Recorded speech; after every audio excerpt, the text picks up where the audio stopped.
Hoy nos metemos de lleno en cómo generar un flujo de caja en dólares. Vamos a ver cómo comprar bonos de Estados Unidos y, muy importante, vamos a hablar de la verdad sobre los impuestos. A ver, en análisis anteriores ya vimos la matemática detrás de los bonos del Tesoro. Entendimos el riesgo de la deuda corporativa. Pero seamos sinceros, la teoría no para las cuentas. Así que hoy vamos a responder las dos preguntas clave.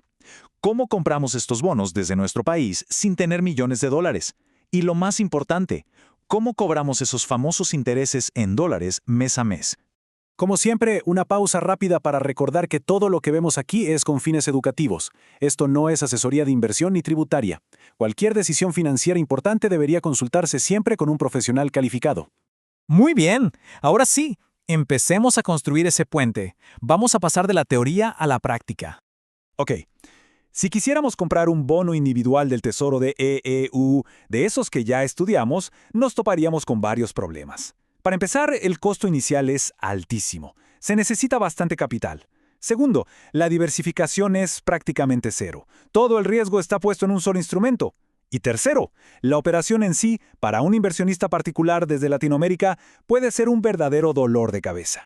Entonces, ¿cómo le damos la vuelta a estas barreras? Bueno, la respuesta está en un vehículo de inversión que ya conocemos, pero esta vez lo vamos a aplicar al mundo de la deuda.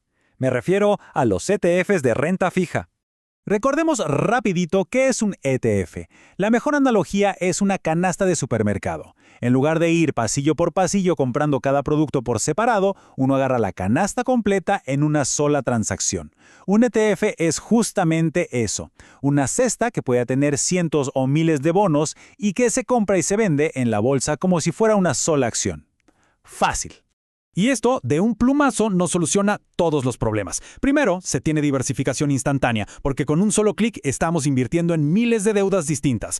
Los costos son súper eficientes, mucho más bajos que los de los fondos mutuos tradicionales. Permiten entrar al mercado de bonos de Estados Unidos con poco capital inicial. Y además, son totalmente transparentes. Todos los días se sabe exactamente qué hay dentro de esa canasta. El principio es bastante sencillo. Los ETFs replican índices. Pero para que esto no quede en el aire, pensemos en algunos ejemplos, solo para ilustrar. Hay ETFs como el TLT, que agrupa bonos del Tesoro de largo plazo, o el BND y el AGG, que lo que hacen es representar a todo el mercado de bonos de Estados Unidos. La idea central es que con una sola operación ya se tiene una pequeña parte de miles de instrumentos de deuda. Muy bien, ya tenemos el vehículo. Ahora vamos a lo bueno. ¿Cómo esta estructura se convierte en la recompensa que buscamos? Un flujo de caja constante y en dólares. Y aquí atención porque este es el punto clave. En Latinoamérica estamos muy acostumbrados a los fondos de acumulación. ¿Qué significa eso? Que los intereses que generan los activos se reinvierten solitos, haciendo que el precio de la cuota del fondo suba. Uno no ve el dinero en la cuenta. Pero en el mercado de Estados Unidos, la gran mayoría de los ETFs de bonos son de distribución, o sea, toman todos los intereses que pagaron los bonos de la canasta y los distribuyen, los depositan como dinero en efectivo, como cash, directamente en la cuenta de inversión y por lo general lo hacen cada mes. Este mecanismo es precisamente lo que permite construir lo que muchos llaman un sueldo pasivo en moneda dura.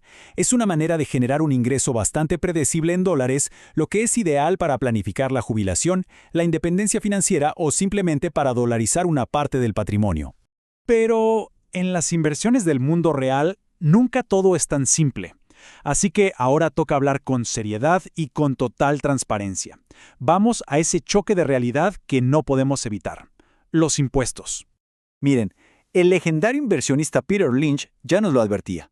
Él criticaba a los fondos que cobran comisiones por hacer algo que uno podría hacer directamente, como comprar un bono del Tesoro sin pagar comisiones y por ende obtener mejores retornos. La lección es clarísima. Siempre hay que estar consciente de cada costo porque se come una parte de la rentabilidad. Y el costo más grande muchas veces no es una comisión. Exacto. En cada inversión que hacemos, siempre hay un socio silencioso que participa de nuestras ganancias. Y ese socio, claro, es la autoridad fiscal. Cuando uno invierte desde Latinoamérica en un broker de Estados Unidos, hay un paso que no se puede saltar: llenar el formulario W8BN. Este documento es, básicamente, una declaración jurada para el IRS, la agencia de impuestos de allá, donde uno le dice oficialmente: ojo, soy inversionista, pero no soy ciudadano ni residente fiscal de Estados Unidos. ¿Y por qué es tan importante ese formulario? Bueno, porque aquí es donde entra en juego el famoso withholding tax. Como somos inversionistas extranjeros, el IRS aplica una retención de impuestos automática sobre los ingresos que se generan en su país. En nuestro caso, sobre esos cupones, sobre esos intereses que nos paga el ETF. ¿Y de cuándo estamos hablando? Por norma general, la retención es del 30%. ¿Qué quiere decir esto en la práctica? Que de cada $100 de intereses que el ETF distribuye, el broker va a retener 30 para el IRS y va a depositar los otros 70 en la cuenta. Ojo, esta tasa puede ser menor si el país de residencia tiene un tratado tributario con Estados Unidos, pero el 30% es la base que hay que tener en la cabeza. A ver, y este es el punto central. Esto no es un impedimento para invertir, no es una barrera que nos frena. Es simple y sencillamente un costo operativo. Un inversionista maduro y estratégico no lo ve como un problema, lo ve como una variable más que hay que calcular en la planilla para saber cuál es la rentabilidad neta, la real, de la inversión. Con esto, ya tenemos el mapa completo para invertir en el mercado de Estados Unidos. Ya vimos el vehículo, la recompensa y la realidad fiscal. Ahora, vamos a preparar el terreno para lo que sigue, la próxima frontera. Hagamos un resumen rápido. Ya tenemos la estrategia completa para la renta fija en Estados Unidos. El vehículo, los ETFs. La recompensa, el flujo de caja en dólares que llega con los cupones. Y la realidad, el cumplimiento fiscal, entendiendo esa retención de impuestos como un costo más del sistema. Hasta ahora hemos construido un modelo basado en generar flujo de caja. Pero, ¿qué pasa si el objetivo no es recibir un sueldo mensual, sino maximizar el crecimiento del capital a largo plazo? Bueno, el modelo que vamos a explorar en nuestro próximo análisis, el chileno, cambia totalmente las reglas del juego. Ahí, el flujo de caja le cede el paso al interés compuesto automático. Y la pregunta que nos queda en el aire es, ¿qué pasa si uno no quiere pagar ese peaje de impuestos en el extranjero y prefiere buscar una forma de blindar el dinero contra la inflación, pero usando las reglas del propio país? En nuestro próximo análisis cruzamos la frontera y abrimos el bloque de renta fija en Chile. Ahí vamos a descubrir cómo los cupones pueden desaparecer para darle paso a la magia silenciosa, pero superpoderosa, del interés compuesto automático. Así que la invitación está hecha. Suscríbanse para no perderse lo que viene. Muchas gracias por acompañarnos. Este contenido fue creado por rendimientocapital.com. Nos vemos en la próxima.